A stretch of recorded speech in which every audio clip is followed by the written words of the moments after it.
Good morning, students. Beta, today we do diffraction due to single slit. And now all of you know the diffraction is the bending of light around the edges of the obstacle or the edges of the slit and then spreading into the region of the geometrical shadow. Beta, you know when we keep a screen in front of the obstacle, then we observe the pattern on the screen, and the pattern which we get on the screen, it consists of alternate bright and the dark bands, as we get in case of interference.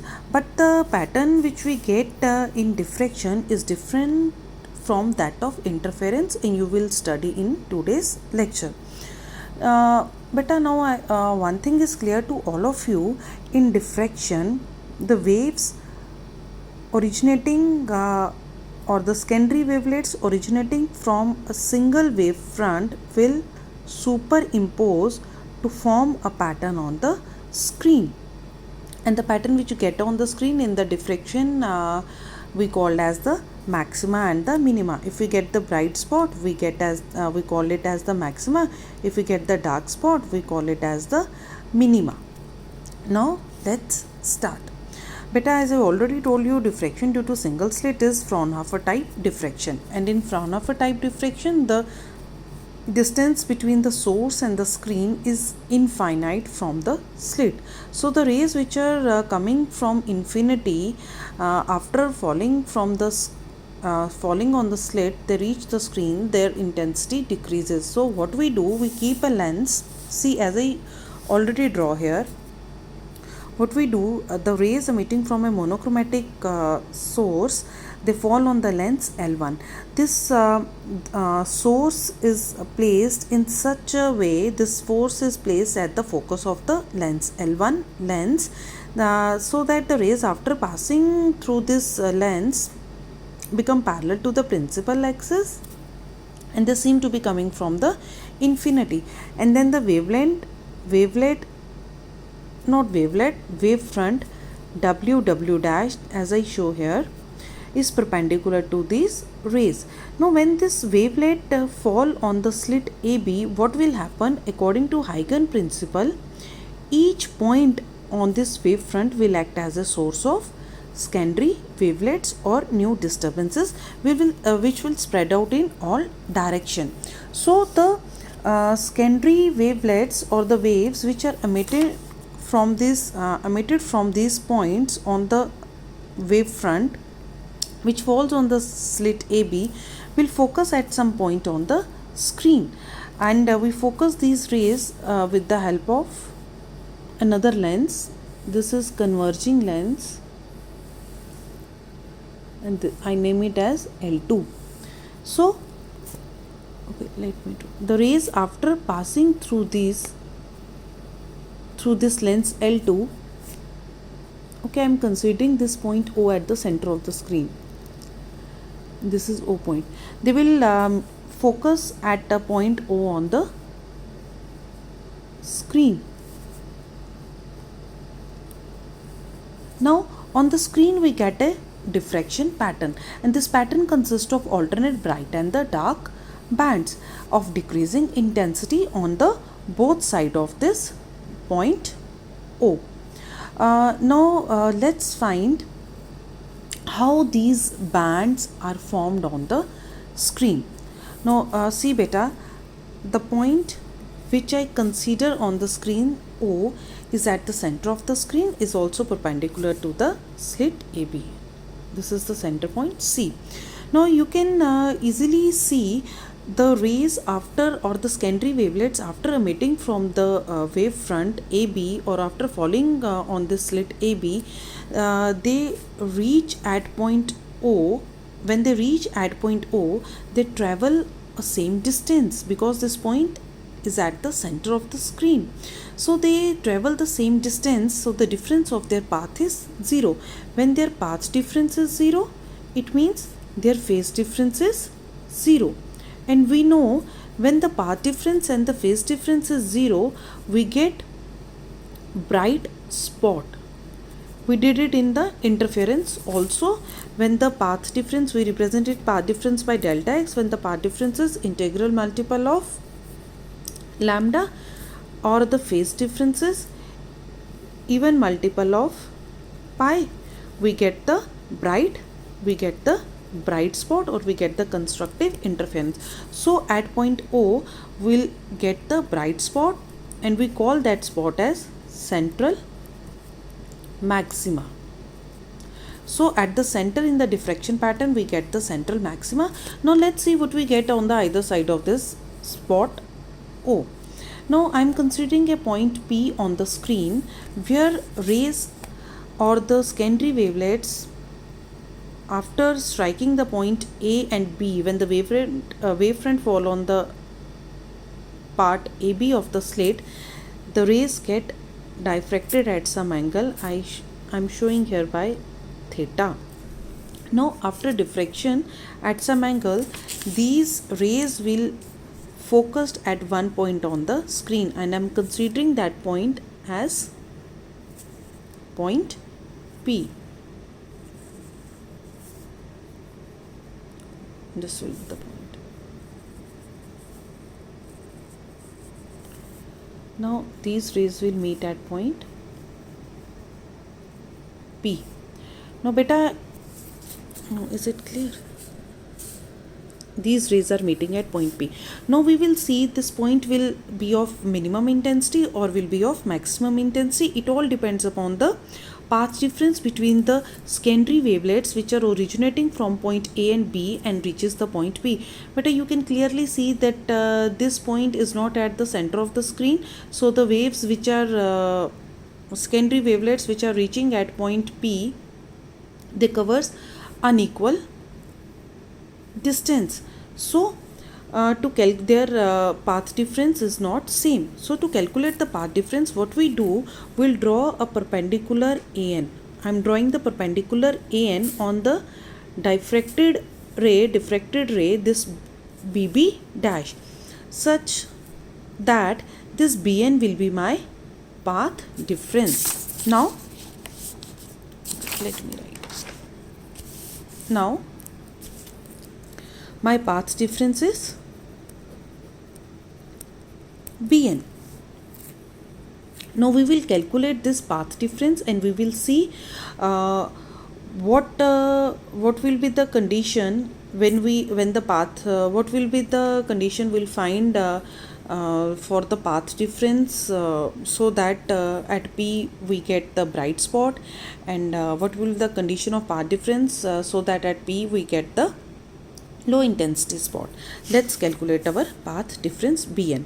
Now as I draw the perpendicular here, suppose this angle is theta. Now in triangle ABN, sine theta is equal to, you can clearly see if this is okay, I am considering this AB as D.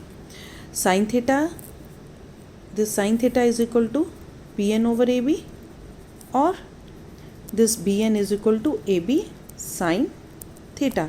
As my AB is D, so I am writing here D. So the path difference which we calculated now is Bn is equal to D sine theta. Now we will see what happened, what will be the condition so that we get the bright or the dark spot. Everything depend upon the path difference, and you know when we did interference, when our path difference comes out to be that time integral multiple of lambda. Is it clear? Yes, path difference comes out to be integral multiple of lambda, we get the bright spot. And if the path difference comes out to be odd multiple of lambda by 2, you can write 2n minus 1 and 2n plus 1 also, I told you there. Then we get the dark spot. Now let's see what happens in case of diffraction. Now beta, in diffraction we do the supposition. What we do, we suppose, this is to calculate the path difference, we do the supposition.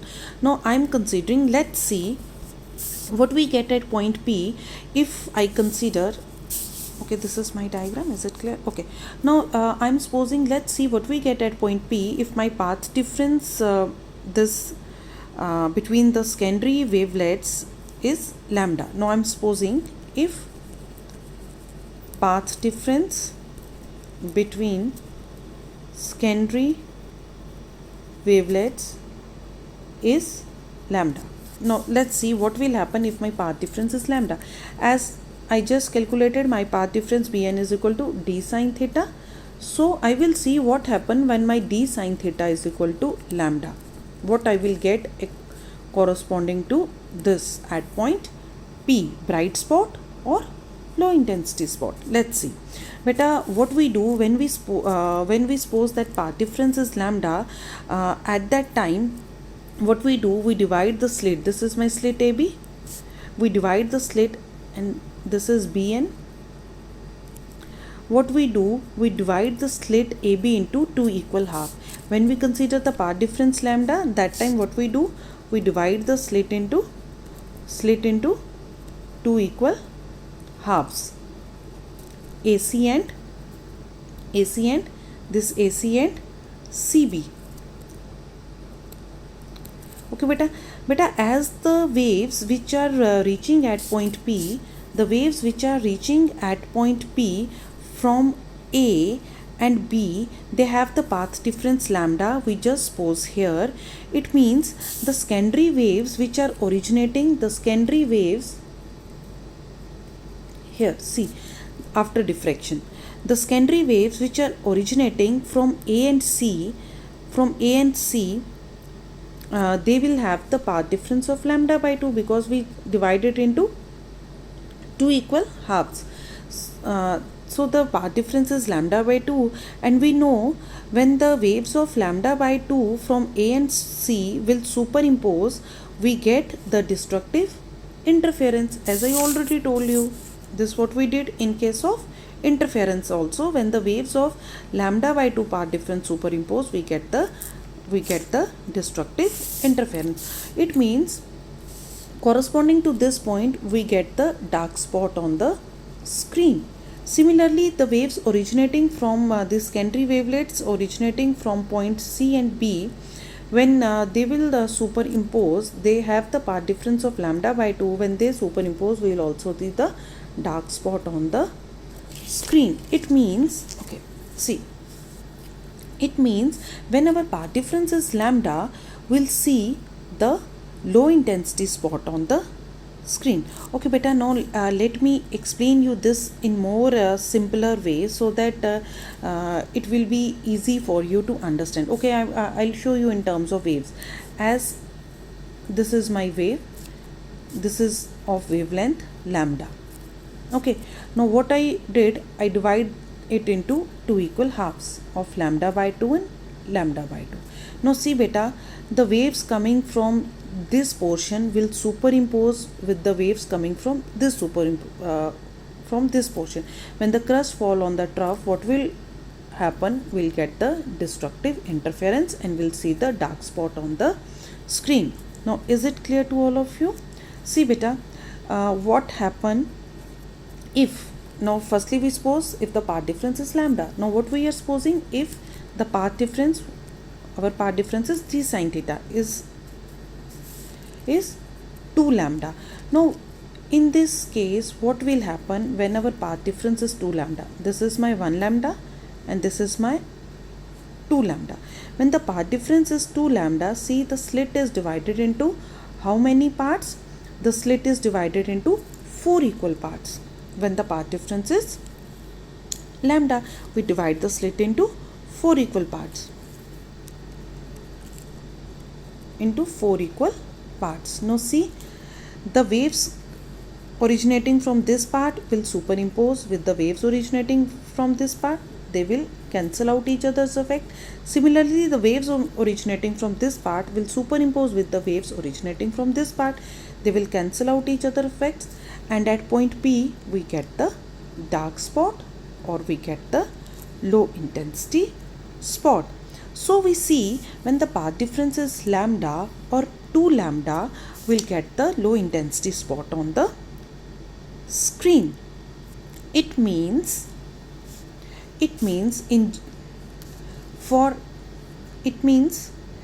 when path difference is lambda, we get our first minima or first low intensity spot. See what we get, it's d sine theta, as this is my first minimum spot, so I am representing theta by theta 1 here. If angle is small, if theta 1 is small, then sine theta is almost equal to theta. So here I can write d theta 1 is equal to lambda, or theta 1 is equal to lambda by d. So when the waves get diffracted at this angle, we get the first minimum intensity spot on the screen. Similarly, for second what we get the condition, d sine theta is equal to 2 lambda. It means for second I can write theta as theta 2 for 2 lambda. As theta is small, so I can write sine theta as 2 sine theta as approximately theta.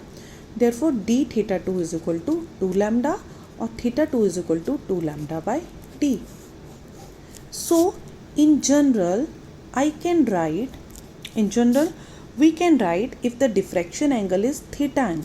I am considering the general case. If diffraction angle is theta n, then we get nth secondary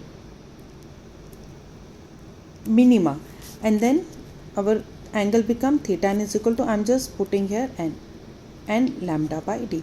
So this is the angle at which our secondary wavelets get diffracted, so that we get the first minimum spot or the nth minimum spot on the screen. Now let's see when we will see the dark intensity spot on the screen. Now see beta, for that what we'll do, this is my diagram, yes, no, to find the maximum intensity spot, what we'll do now, we'll see what we get now if we consider the path difference between the secondary wavelets originating from this point A and B is odd multiple of lambda by 2. Now this is I'm supposing here. In diffraction we'll solve only by supposition. If the path difference between the waves originating or between the secondary wavelets, path difference between secondary wavelets originating from point A and B is odd multiple of lambda by 2. When I say odd multiple of lambda by 2, odd numbers are 1, 3, 5. I am considering here 3 lambda by 2. As our path differences we just calculated, it's d sine theta. No, I am considering the case what will happen if my path difference, this path difference Bn is 3 lambda by 2, what I get on the screen at point P. See beta, what will happen whenever path difference is lambda by 2. See, I will explain you in terms of waves firstly. As this is my wave of wavelength lambda. When I say lambda by 2, this is my lambda by 2. I am dividing into two parts. This is lambda by 2. This is lambda by 2. Now I have to show 3 lambda by 2. How I will draw? Lambda by 2. This is lambda by 2. This is also lambda by 2. It will become 3 lambda by 2. When our path difference is 3 lambda by 2, this time our slit or wavefront is divided into 3 equal parts. Though waves originating from this part will superimpose the waves originating from this part. Now crust falls on trough, they will cancel out each other effect. So we get a dark spot. Now what will happen? This portion we will see the bright spot on the screen corresponding to this portion. We will see the bright spot on the screen because of this portion of the wave. Now is it clear? See, when I draw this slit AB, this is A, this is B, this is I am drawing perpendicular from A on this N. Now what will happen? This time the slit is divided into 3 equal parts. This is diffracted ray, this is diffracted ray, this is now slit is divided into 3 equal halves, lambda by 2, lambda by 2 and lambda by 2. Now see the wavelets from the first and the second part will superimpose destructively. The wavelets from the first and the second part, they are superimposing destructively, and corresponding to this we will get the bright spot. Now the wavelets from this third part, they remain unused, so because of this we get a bright spot on the screen. So when our path difference is 3 lambda by 2, when our path difference is 3 lambda by 2, we get what we get? We get our first secondary maxima. Beta, now you see the condition for the minima and maxima in diffraction is different from the condition what we get in case of interference. See beta, now if I divide, if I choose the path difference as 5 lambda by 2, what will happen when I choose the path difference as 5 lambda by 2? 1, 2, 3, 4 and this 5. This time the slit is divided into 5 equal parts. 1, 2, 3, 4. 1, 2, 3, 4, 5. The waves of this part and this part will superimpose and cause destructive interference. Waves from this and this will superimpose, produce destructive interference. Only this portion will left which produce bright spot on the screen. So we can say we get the nth maxima on the screen. We can get the nth maxima on the screen if the path difference, I am representing in the journal form, if the path difference is odd multiple of lambda by 2. This is my condition for maxima. If I represent here, okay, this is my center, 0 lambda on both sides, so we get corresponding to lambda, what we get now, corresponding to lambda we get our destructive interference. When this is path difference is lambda, we get the dark spot. So this is our first minimas now on the both sides. Then corresponding to 2 lambda we get our second minimas. In this way we get the pattern, diffraction pattern on the screen. Beta, it's width of the central maxima is also there, we'll do it next time. Okay, now I think it's clear to all of you what are the condition for constructive and destructive interference. And interference is different from that of the maxima and minima we get in diffraction. Thank you beta.